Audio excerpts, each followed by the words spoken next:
Welcome to the Subjective Professor podcast, where we reject coercion and hypocrisy. It's Friday, July 31st, 2026, episode 561. And we're going to talk about U.S. versus Russian leaders, particularly military leaders, from the lens or with the lens of Sun Tzu.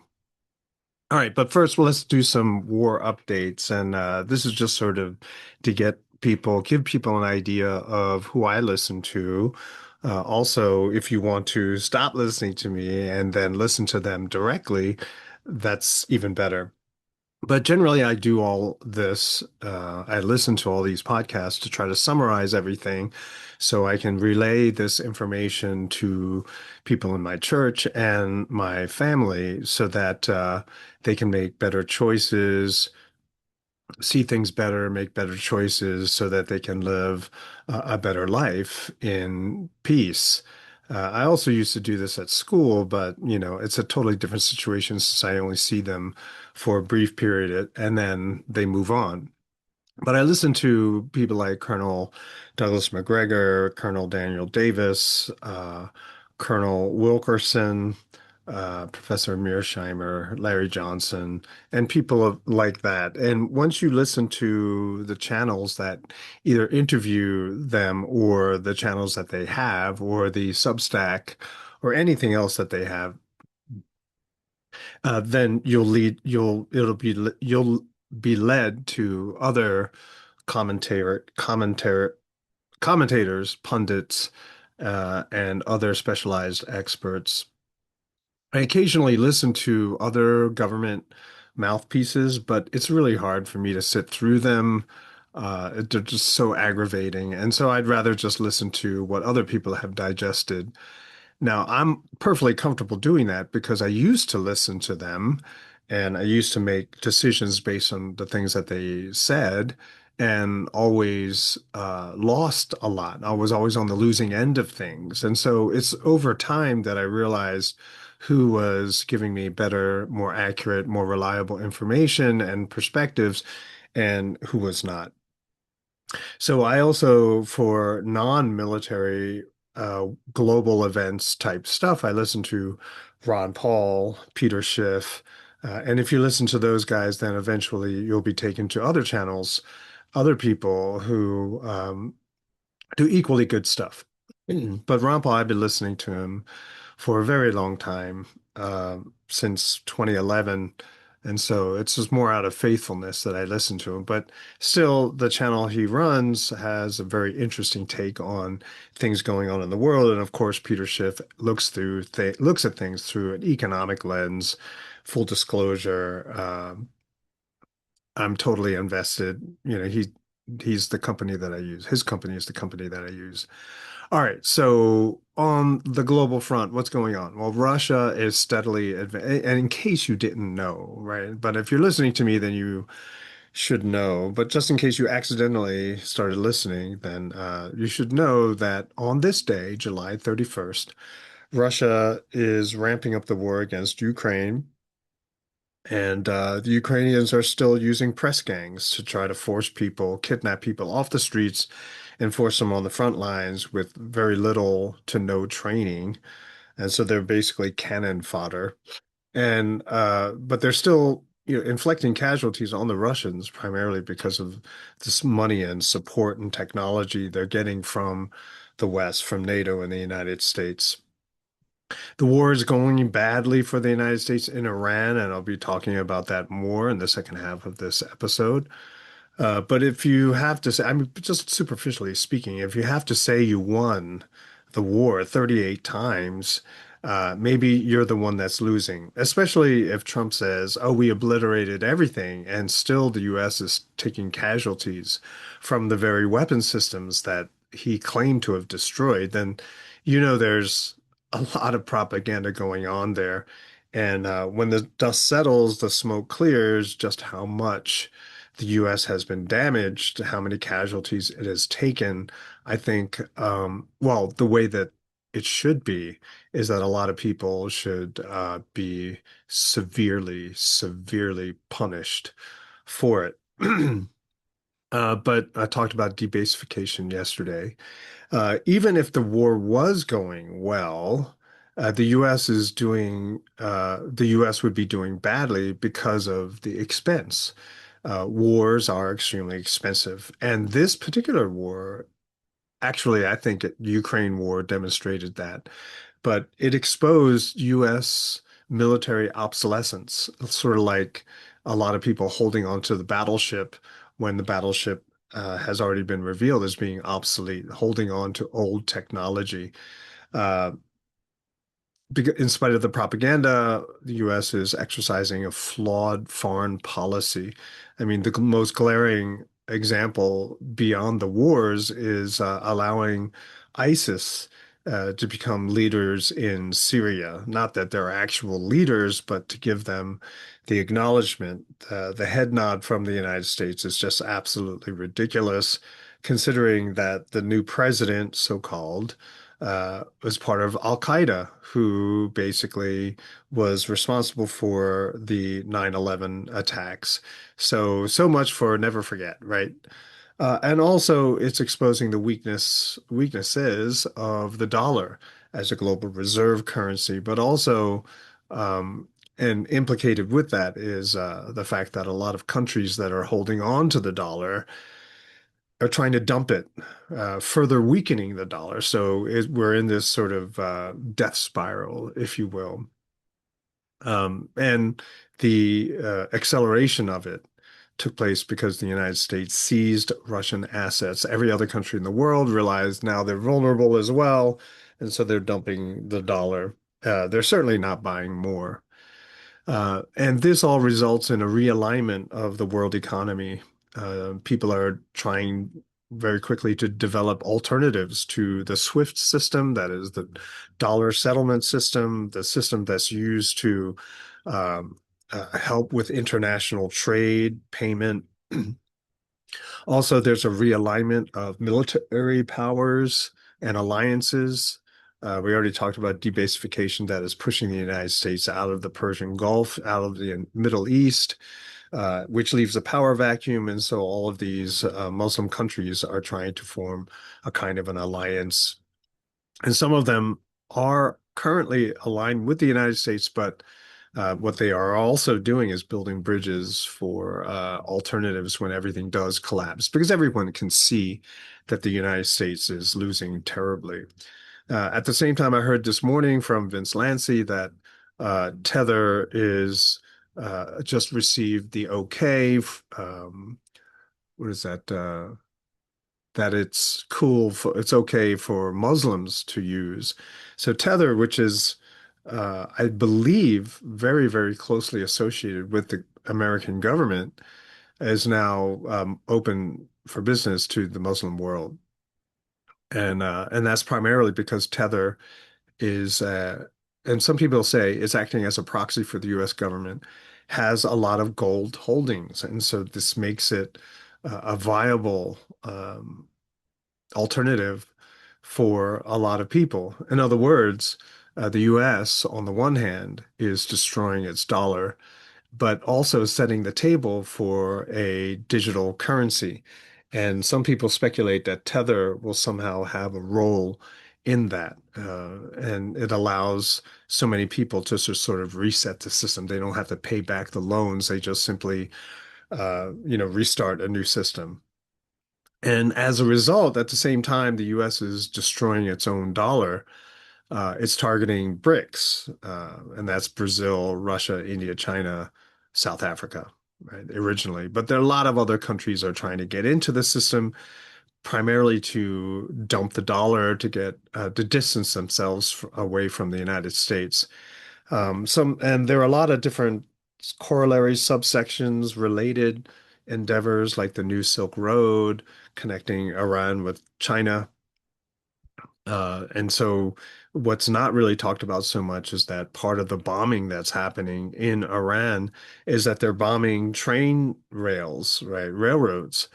Uh, those railroads were going to be a part of the New Silk Road from Iran to China. But in spite of all of the effort, they won't be able to stop this train. They won't be able to stop this slow advance of so-called the third world or the non-West, and the decline of the West. So that's kind of what's going on, the big picture, as I see it anyway. In other words, we can't sit here in the United States and think that, oh, we're still the good guys, we're on the winning side. Eventually, this will be over, and we can go back to life as usual. It's not going to be like that. And so, how you position yourself, what you're going to do, there are people you can there are a lot of prepper type podcasts out there, not just simply in terms of food, but also finance and whatnot. And there's just so many of them. I don't even know what to recommend really.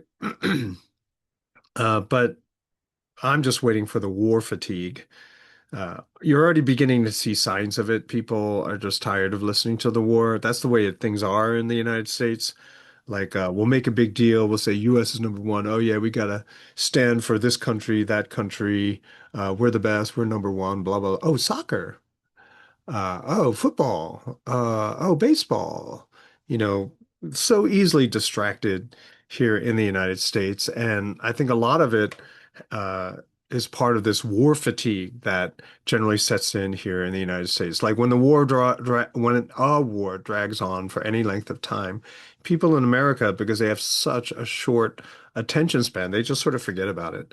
And so when you begin a war with very, very little support in the United States, as this war with Iran basically that's what that's what this war is.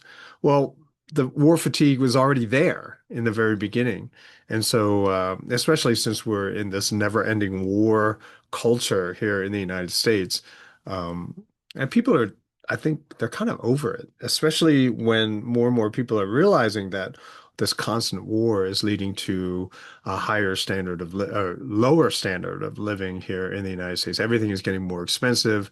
People are losing their jobs. It's harder to find replacement jobs that paid nearly the same. So you have that problem. So war fatigue, I'm waiting for it to get really, really bad. And my fear is that because there's so much illegal immigration and such a decline in justice and just law-abiding citizens in general, and the fact that the court system is so corrupt that it sides with the criminals, as it is also what as this is happening also in all over Europe. You got to wonder what we're walking into. It's just kind of crazy. So let's turn to the leadership. And I began last night, I had an idea to do something about the generals, contrasting the generals in the United States and Russia, perhaps even Iranian generals. I'll just throw them in as well. So, Iranian generals, it's kind of hard to talk about them because of the massive decentralization that happened there. And you gotta love that to be able to not have a central structure for localized groups to have the way I understand it anyway, for localized groups to have sort of carte blanche, total control of what goes on in that area, for the sake of decentralization, makes it harder to target, to assassinate anyone. And so, with that increased flexibility, I guess there are downsides to that coordination nationally, national coordination, oh, adding all these syllables.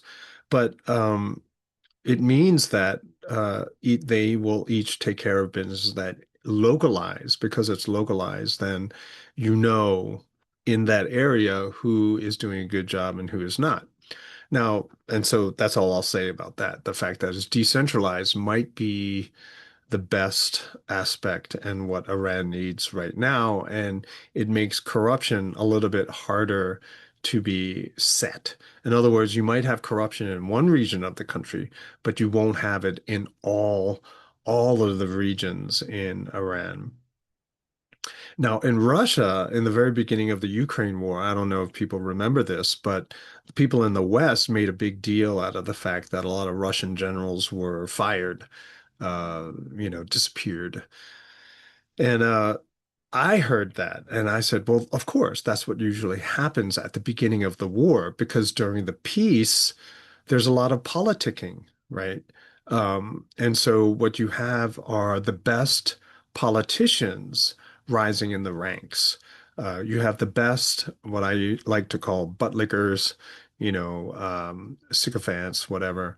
They rise in the ranks. And the people who actually are military focused, like this is what the military needs to do, they don't get promoted. And eventually they retire and they leave the military. And so at the beginning of the war, you begin to see who the incompetent generals are, the incompetent admirals, leaders, chief of staff, whatever. These people are exposed and they have to get fired. That is what should happen at the beginning of a war. And it's unfortunate because a lot of lives are lost in the process. But when the actual fighting happens, then you realize who were simply the people who were all talk and then who are the people who actually know their stuff. In Ukraine, there's firings, waves of firings, but those firings are different from Russian firings because they happen in waves. And generally, people who know this, and the last couple times it happened, would follow up on it. And it's because it's a competition for who's getting the money, who is getting the lion's share of the money coming from the United States. And either out of jealousy, pettiness, oh, you got more than me, so you're fired now.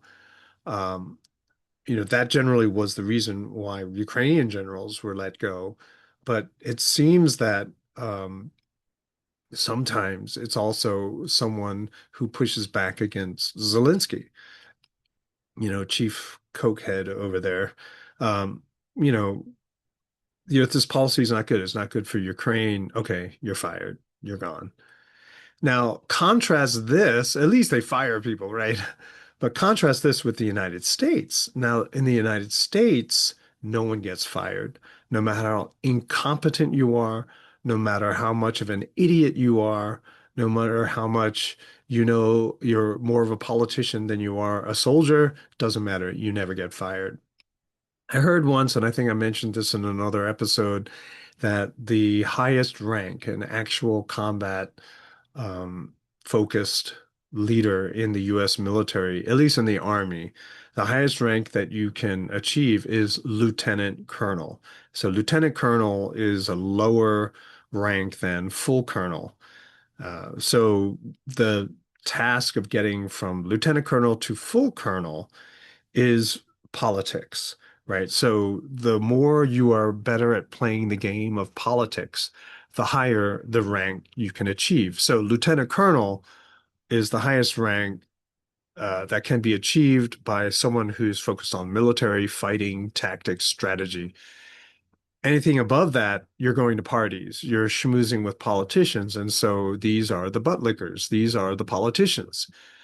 And in the United States, unfortunately, uh, it appears by listening to a lot of these guys who are former military that most of the leadership here in the United States, and what percentage I don't know, but a lot of the higher ranking officers are all politicians.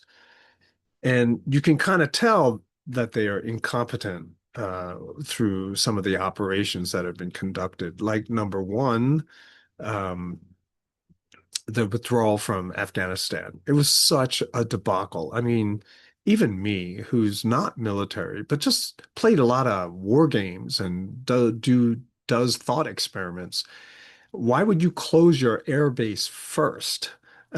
Right? Why not get everyone to withdraw and come back to the airfield first so you can evacuate them, but don't give any notice, especially to all of the people who you promised to help and who would probably on the top of the execution list once you leave. Why would you do it that way? Well, the guy who was in charge, I don't bother learning his name, but I heard Colonel McGregor saying that after that failure, after that incompetent performance, he was given, uh, he was promoted. And so he's now in charge of an entire region. And that's the United States, right? No one gets fired. No one is disgraced. No one is executed for their incompetence. So politics still is the order of the day here in the United States. Look, usually in the beginning of the war, you expose who the incompetents are and you get rid of them so you can get back to combat readiness. But no one gets fired. They're just, at the best, they're reordered, reassigned, and then you have the next wave of politicians take their place. So the focus is not military competence, but just simply promotion of yes men, people who will say what you want them to say. So the people who appear on mass media, the corporate media, the media that's controlled by Rupert Murdoch or whatever, they all say the things, they all maintain the same messaging. But then you go into the podcast world, independent media, and of course, they're the clowns. They are revealed to be the clowns.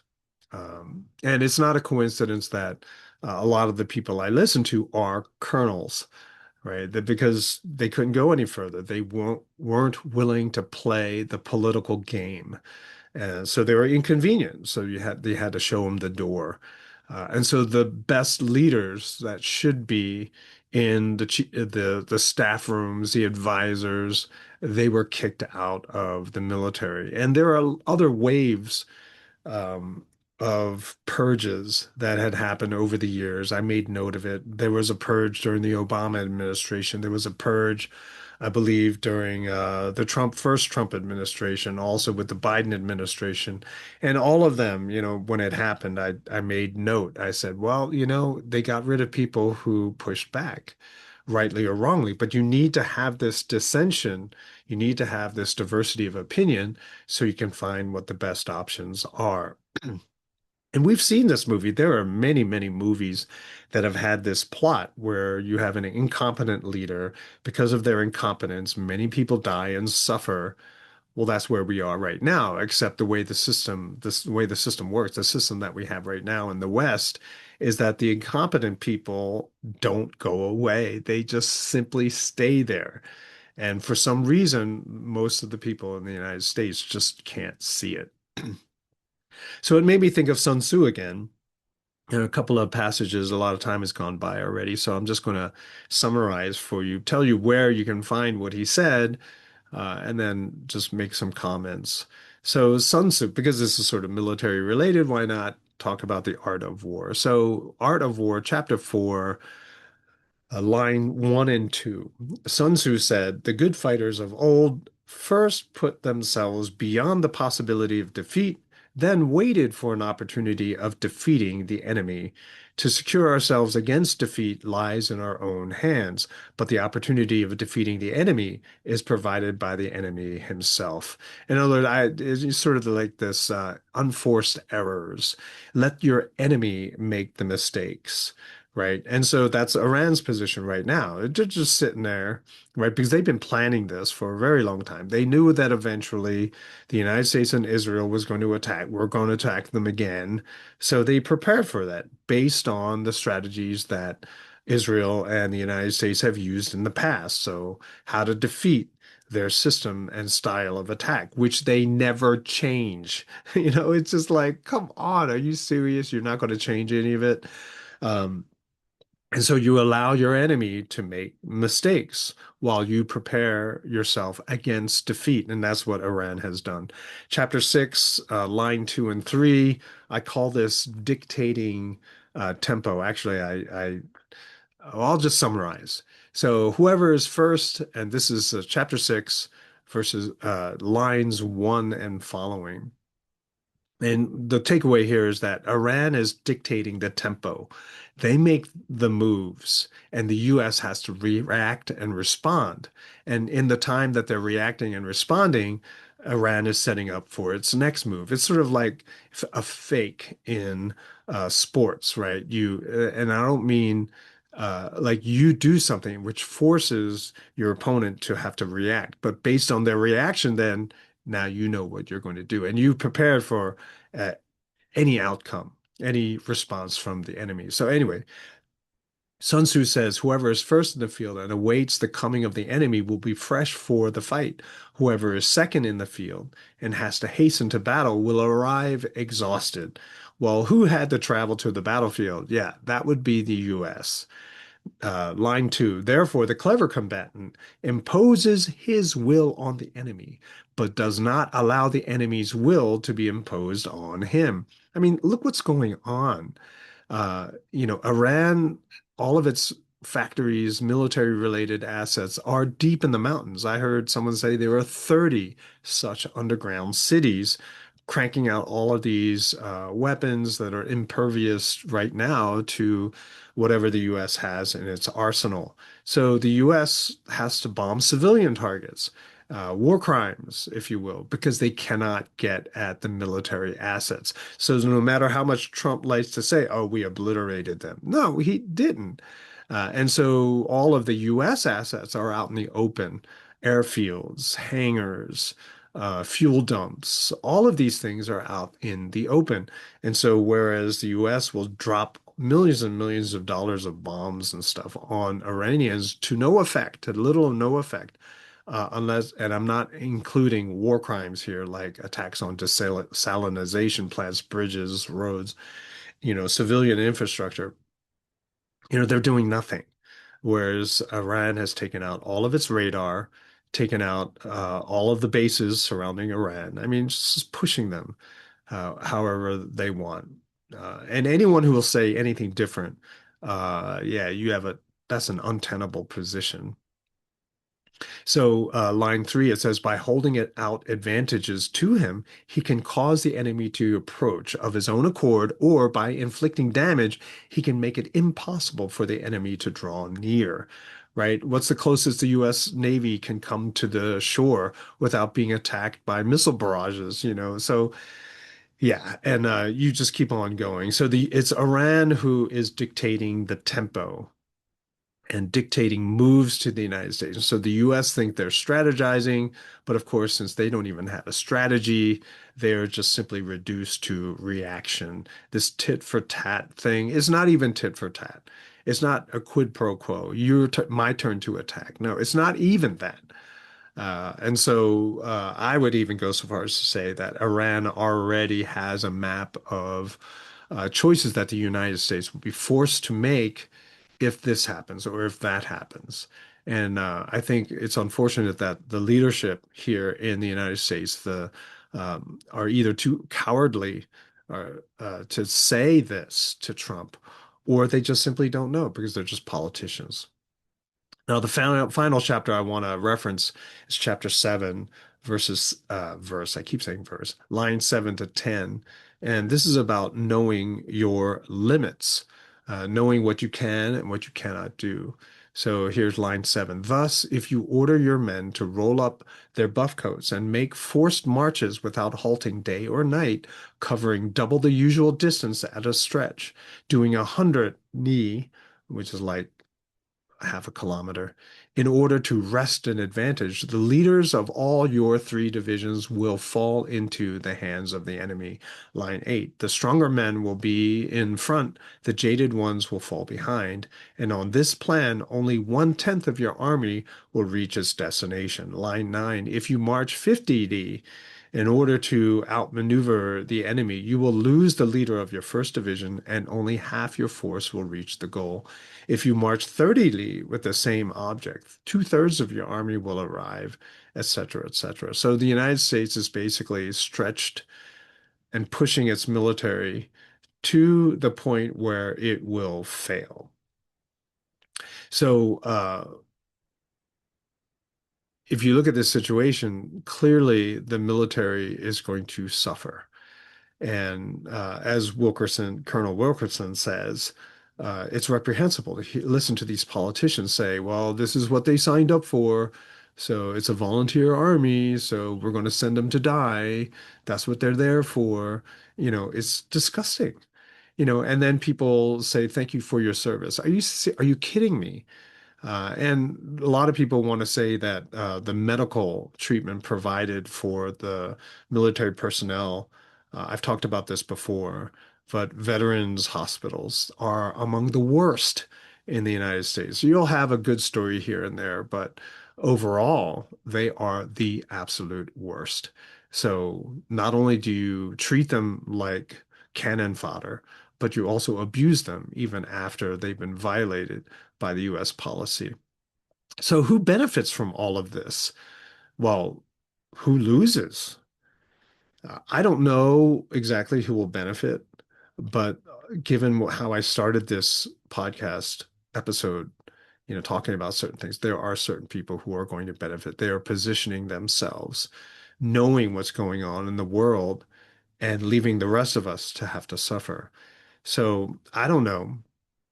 But on top of everything else that's going on, we have to be aware of these deeper currents, things that are happening that are not seen, that we have to just guess or speculate and then pre-position ourselves, get ready, right? Stop listening to the propaganda and try to figure out really what's going on to protect ourselves, to protect our families, to protect the people that we care about. That's it for today. Sorry, I went a little bit long. I will talk to you next time.